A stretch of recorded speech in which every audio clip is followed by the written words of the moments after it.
আসসালামু আলাইকুম।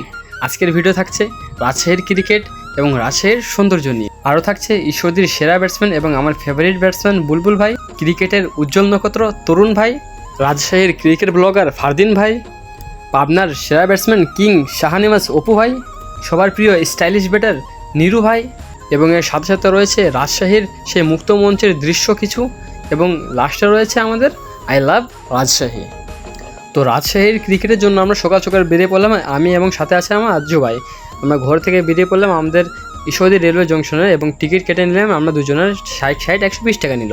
কাল রাতে হঠাৎ করে আমার মামাতো ভাই যুবরাজ ভাই সে হঠাৎ ফোন করে বললো যে রাজশাহীতে 2 দিন ব্যাপী ক্রিকেট আয়োজন করা হয়েছে, বড় সড়ো প্লেয়ার আসবে, ভালো ভালো প্লেয়ার আসবে, তো তুই আয় একটু ভিডিও টিডিও করে যা।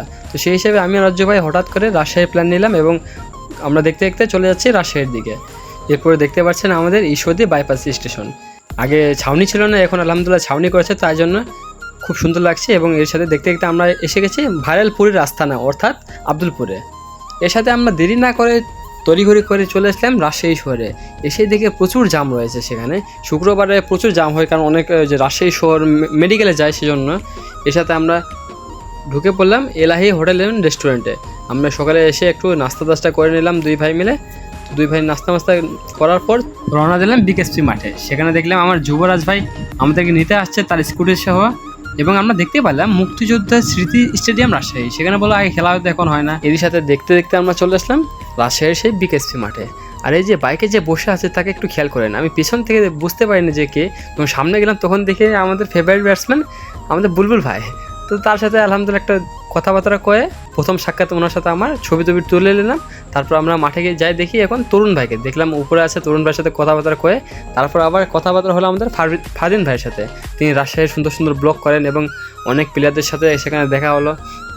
অনেক প্লেয়াররা বসে থাকার পর উড়াল দিল আমার ডোরেমন, এবং ডোরেমন যাচ্ছিল আমাদের রাজশাহীর সেই ক্রিকেট অ্যাসোসিয়েশনের পক্ষ থেকে যে 2 দিন ব্যাপী ক্রিকেটের আয়োজন করা হয়েছে, সেই হিসেবে আমরা একটু ফুটেজটা নিয়ে নিচ্ছিলাম, কারণ সেখানকার ফুটেজটা খুব সুন্দর আসছিলো। এবং রাজশাহীর বিকেএসপি মাঠে প্রায় অনেক নামি দামি প্লেয়ার আসছিলো, নিরু, অপু। কিন্তু ব্যাড লাক, তারা প্রথম দিনে আসেনি, তারা সবাই আসছিলো দ্বিতীয় দিনে। কিন্তু আমি প্রথম দিনে থেকে তারপর আমি রওনা দিয়েছি আমাদের ঈশ্বরদীতে। তারপর আমরা দেখতে পারবেন আমাদের তরুণ ভাইকে, তরুণ ভাই ফুটেজ নিয়ে নিয়েছি।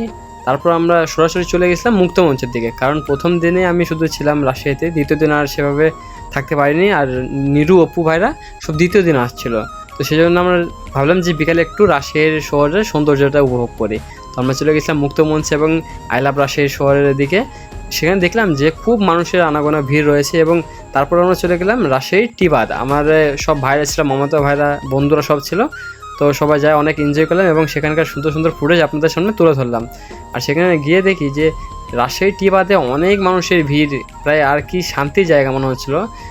সবাই বলছিল যে রাজশাহীর মধ্যে সবচেয়ে সুন্দর জায়গা এই রাজশাহী টিবাগে। তো আপনারা রাজশাহী যারা বসবাস করেন তারা একটু কমেন্টে জানান যে রাজশাহীর মধ্যে সবচেয়ে সুন্দরতম জায়গা কোনটা। আর আমি রাজশাহী গেলাম তো শুধু উঁচু উঁচু বিল্ডিং দেখতে পেলাম, আর কি সৌন্দর্য! আমার ডোরেমন যে এত সুন্দর সৌন্দর্য নিয়ে আসবে রাজশাহীর, সেটা আমি কল্পনা করতে পারিনি। তারপর প্রথম দিনে আমি রাজশাহী ছেড়ে ঈশ্বরদী রওনা দিলাম। কিন্তু এই যেটা দেখছেন, এই ক্লিপটা হলো সেকেন্ড দিন সেমিফাইনাল ফাইনাল সব হয়েছিল, কিন্তু সেকেন্ড দিন আমি রাজশাহী থাকতে পারিনি। অপু ভাই খেলছিল, নিরু ভাই খেলছিল, কিন্তু তাদেরকে দেখার সৌভাগ্য বা সেরকম আমার ছিল না হয়তো, বা সেজন্য দেখতে পারিনি। ইনশাল্লাহ দেখা হবে কোনো দিন ওনাদের সাথে, আর দেখা হবে কোনো নতুন ভিডিওতে। ভালো থাকবেন, সুস্থ থাকবেন, আল্লাহ হাফেজ।